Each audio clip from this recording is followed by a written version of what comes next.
Thank you for the introduction and thank you for having me today.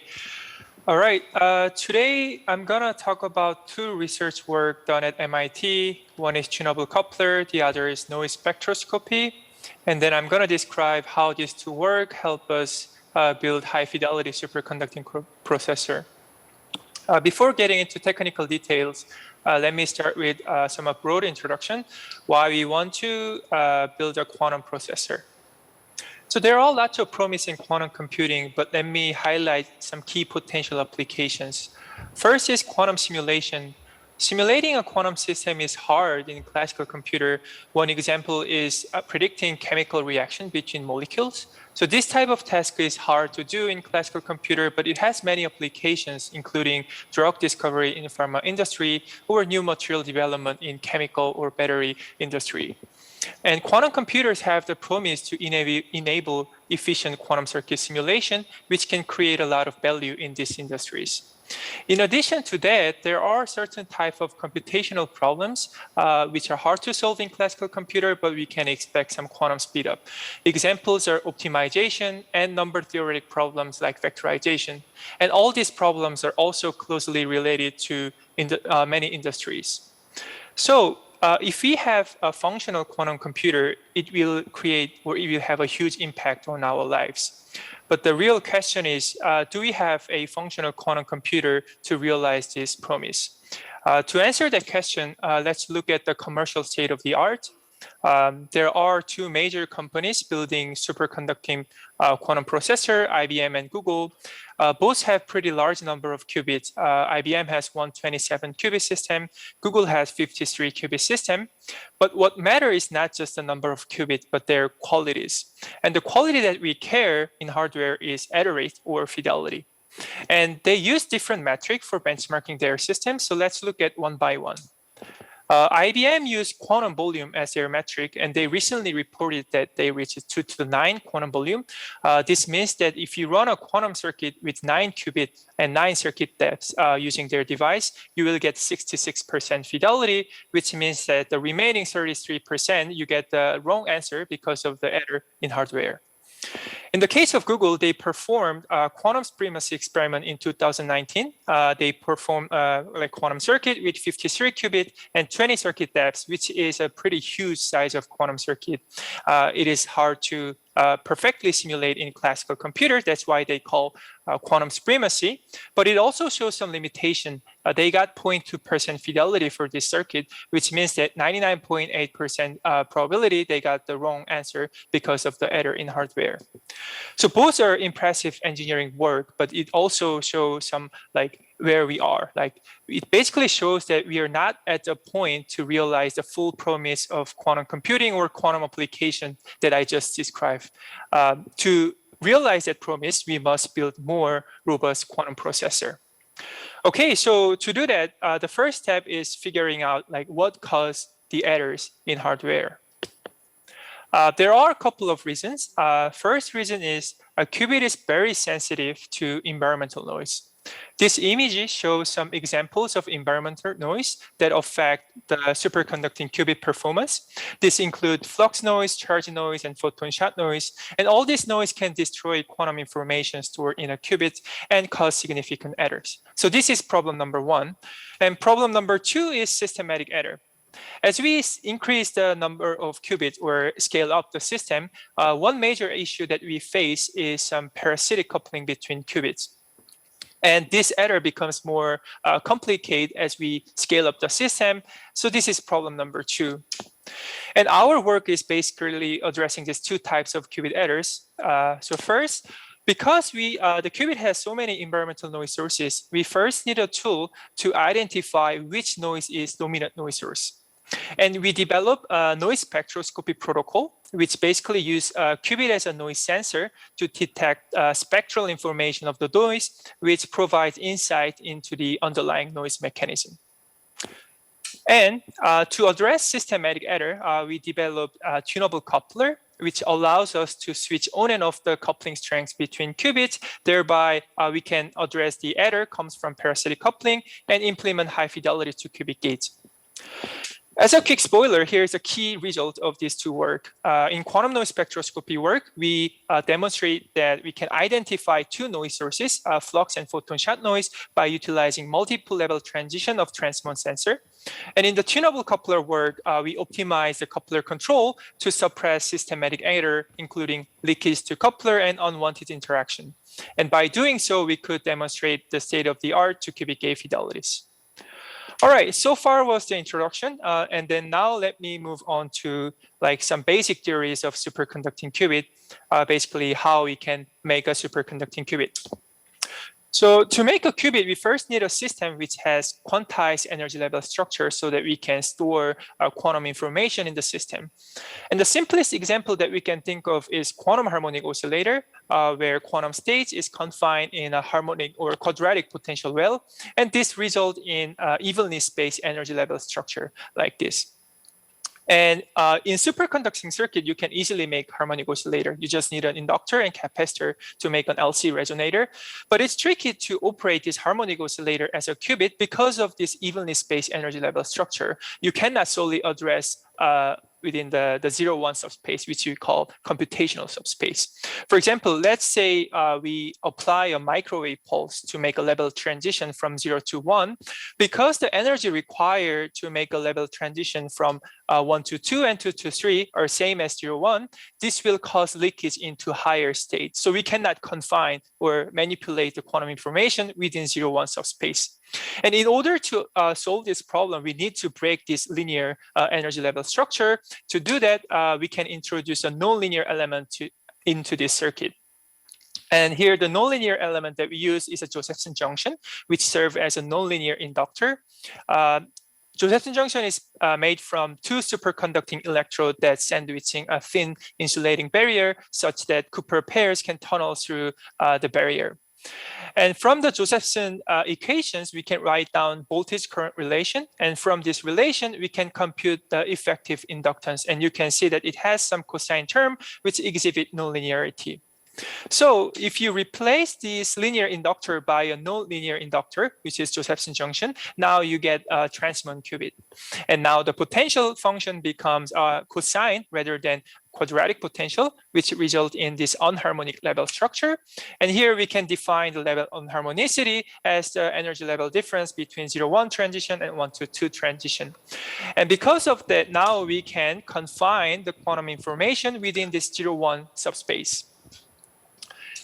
Okay, and many type of superconducting qubits are built from this LC oscillator concept, but you can add additional inductor or capacitor or Josephson junctions to engineer the qubit properties like qubit frequency, unharmonicity, or sensitivity to certain type of noise. In this work, we use two types of superconducting qubits. One is fixed frequency transmon, which I just described, and we also use frequency tunable transmon. And here, the frequency tunability is realized by making a loop with two Josephson junctions, which we call squid loop. And this squid loop serves as a tunable inductor, where the inductance can be tuned by adjusting the magnetic flux threading this loop. And here is an example of qubit spectrum as function of flux. You can see that we can change the qubit frequency by tuning the flux bias. And here is how we realize this transmon circuit in superconducting system. The gray area color correspond to the metal, and the white color area correspond to the vacuum. So here we implement this X-shaped capacitor pad to the ground plane to implement this large shunt capacitance. The size is about 400 by 400 micrometers, so you can see from eye without any microscope. And for frequency tunable transmon, we have this L-shaped flux line, which is inductively coupled to squid loop. So by applying a current through this flux line, we can control or adjust the magnetic flux threading the loop. All right, so that was the basic theory of superconducting qubit. And now let me move on to 2-qubit gates using a tunable coupler. Before describing how tunable coupler works, let me first highlight why we need a tunable coupler.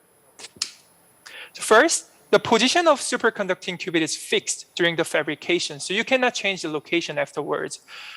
Therefore, qubits that are close to each other suffer from always-on interaction due to stray electromagnetic coupling.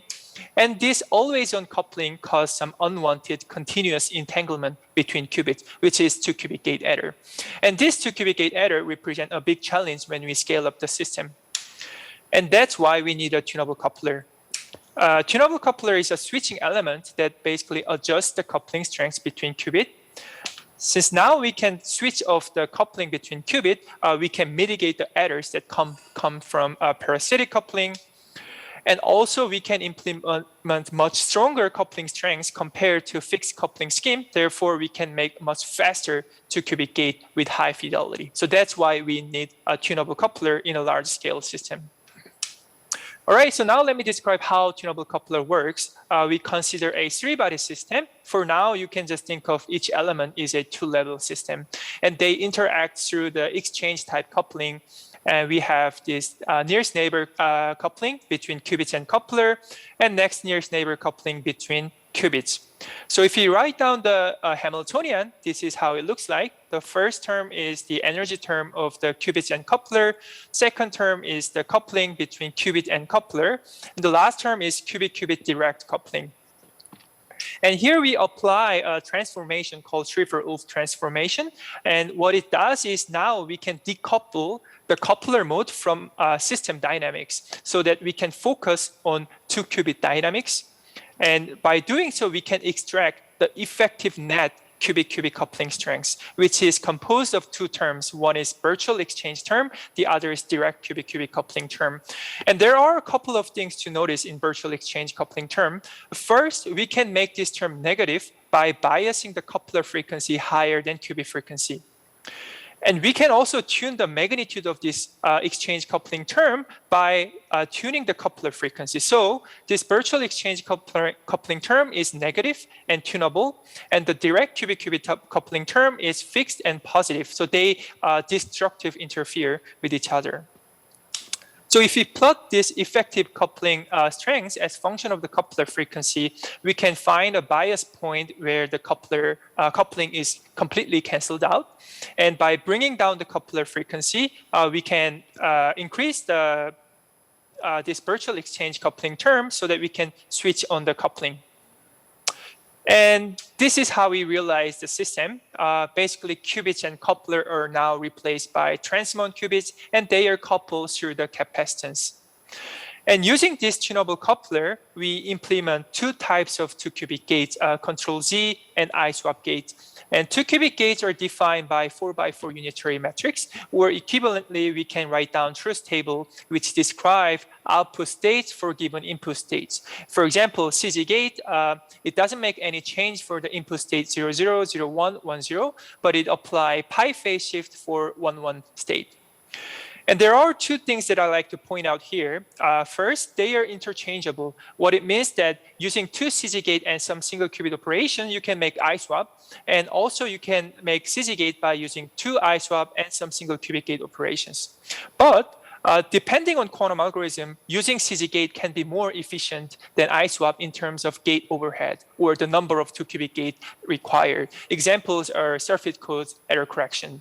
And on the other hand, for a certain quantum chemistry simulation, it can be more efficient to use I-swap gate than CZ gate to reduce the number of 2-qubit gate required.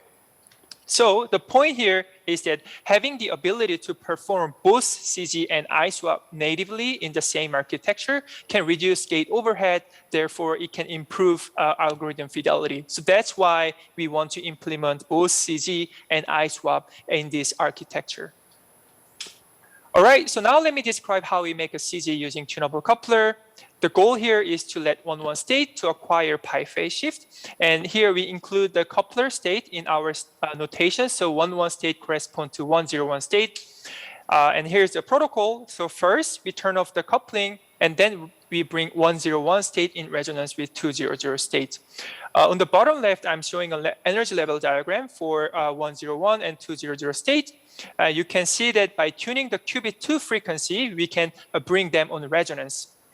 And next, we turn on the coupling strengths, and you can see that there are 2 changes. First, there is a downward level shift, and there is an opening of the gap at the crossing, and this gap corresponds to the coupling strengths between these 2 states.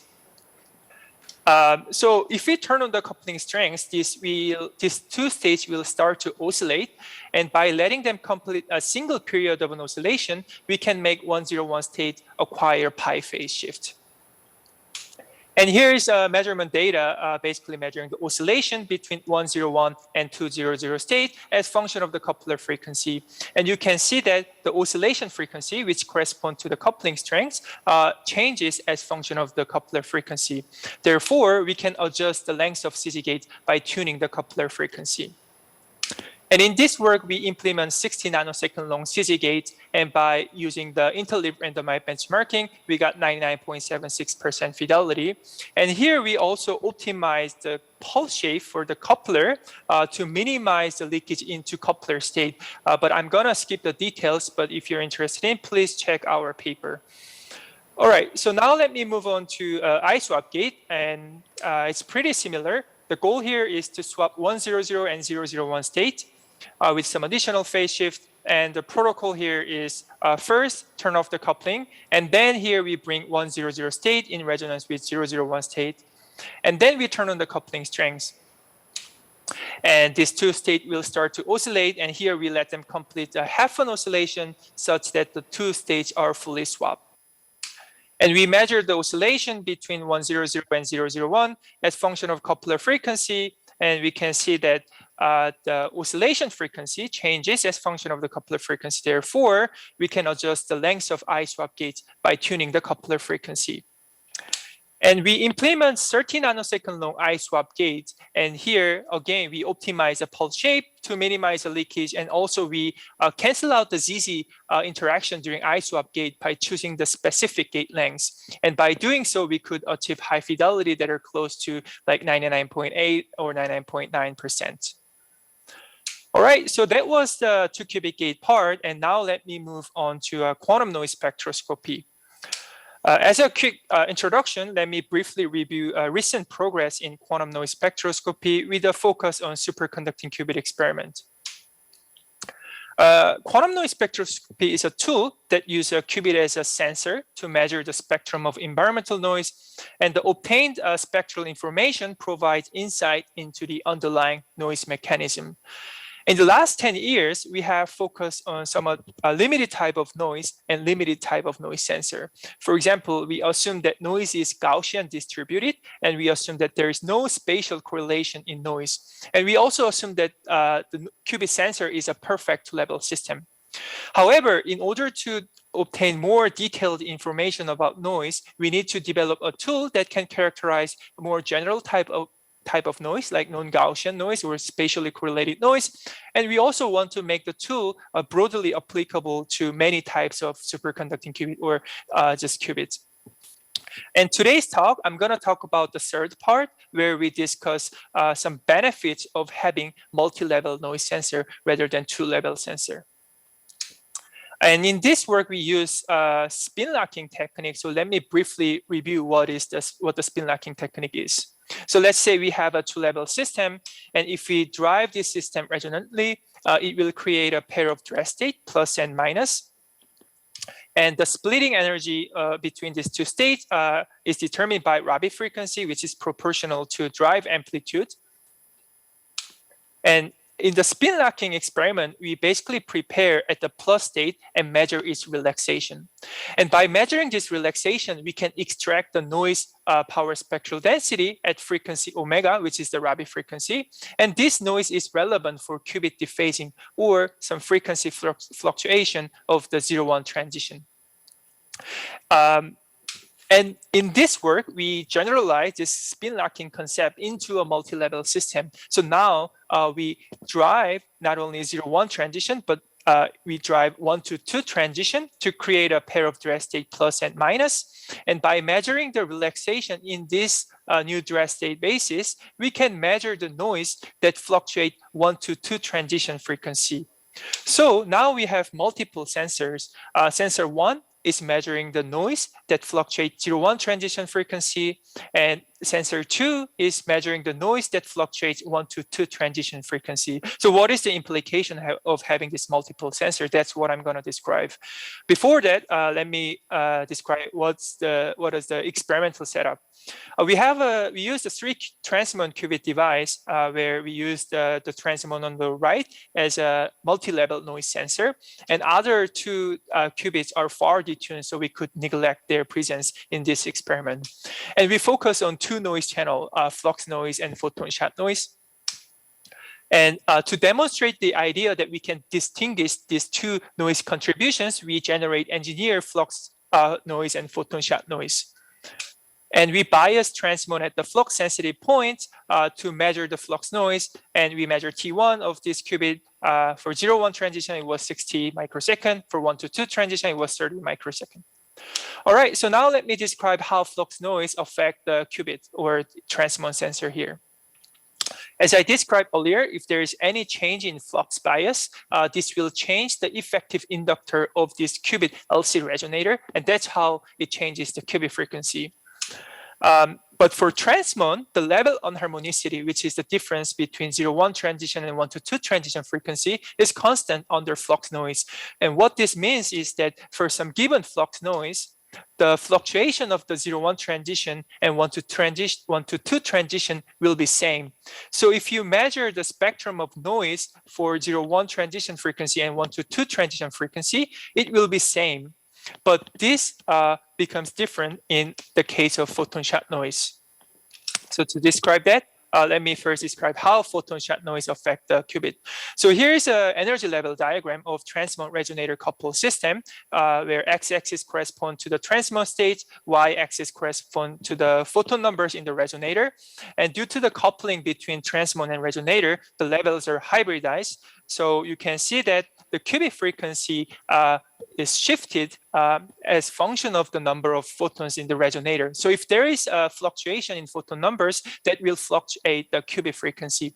And same for the 1 to 2 transition frequency. But the key thing here is that the amount of the frequency shift, the dispersive shift, chi, is different depending on the level. So given some fluctuation in the photon number, the amount of frequency shift for 0-1 transition and 1 to 2 transition will be different. Therefore, this S01, S12 will be different. And we confirm this idea by measuring the engineered flux noise for S01 and S12. For flux noise, we find that S01 and S12 are same as we expect. And for the photon shot noise, they are different because of the difference in chi.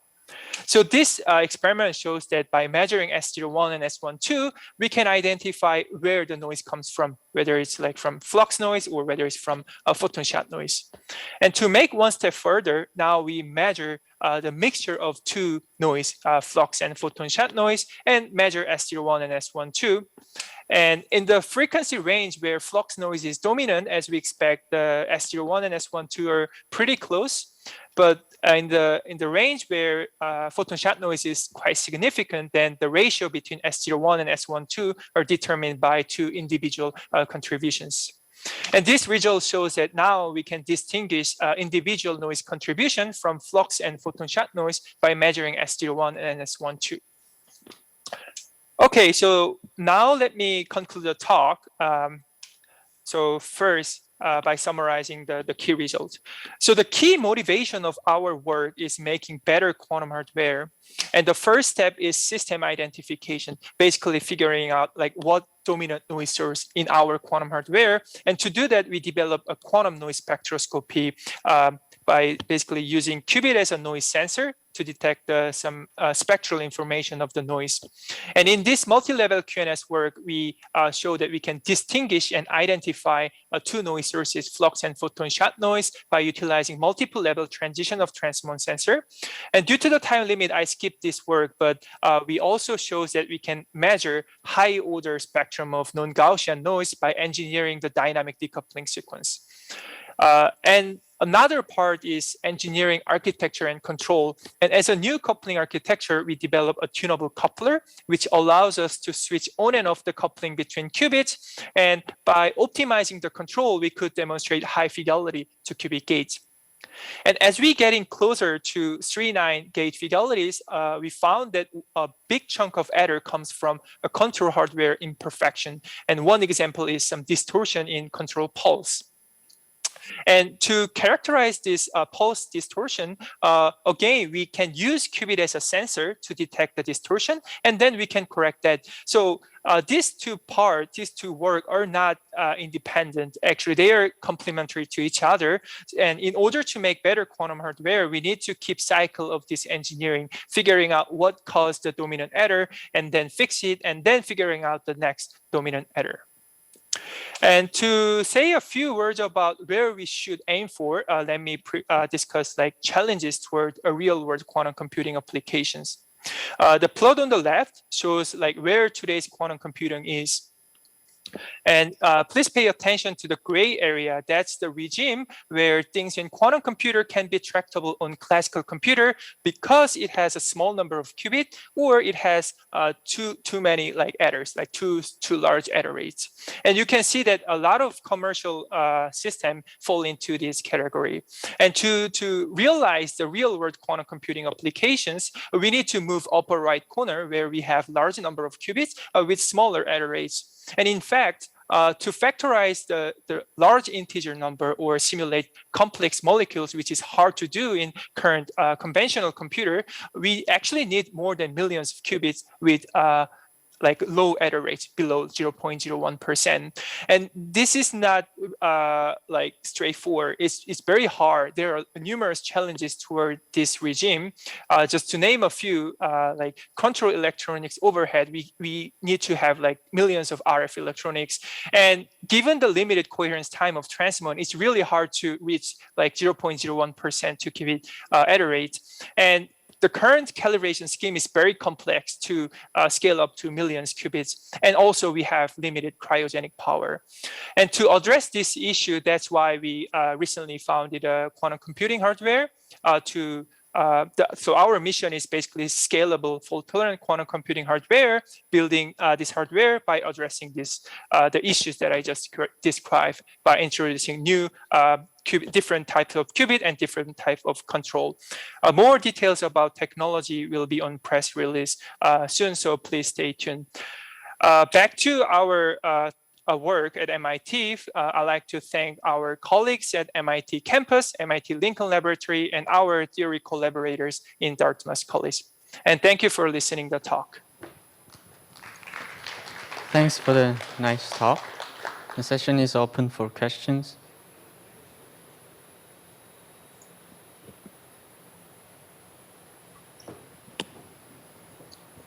Any questions? Can I have just like very basic questions? What's the spin locking and what is corresponding frame? That's a good question. So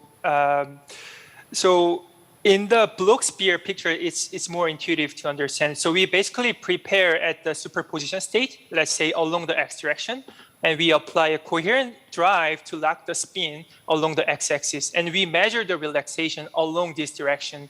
And we measure this like exponential decay curve. And this decay curve, we can extract the noise power spectral density at the Rabi frequency. What I just described is in the dress state picture, but you can also understand in just like Bloch-Spear. So is it basically fixing the blow vector on the x-axis? Yep. Okay, thank you. That's what I did. And we extend to higher subspace as well. Okay, thank you. Any questions? Yeah. Last one. Thank you for your talk. Yep. If you figure out the noise source, the reason is to reduce the noise sources. So That's right. How can you reduce the noise source of your flux noise and what is a photon shot noise? Could you tell briefly? That's a great question. So for flux noise, it's still in the research topic. So we don't exactly know where it comes from, but we guess that it may come from some like spin fluctuation on the interface between the like Josephson junction, for example, that can fluctuation of the spin can cause like 1/f flux noise. So that might be one reason. And for the photon shot noise, what we understand now is mostly coming from some thermal noise of the experimental setup. So if there is some thermal noise from outside, it will thermally populate the resonator, and that caused like photon shot noise. So photon shot noise is kind of easy to deal with. You just need to be careful when you set up the system, like a cryogenic attenuation, cryogenic setup. But for flux noise, it still needs to be like understood. Like microscoping mechanism should be understood.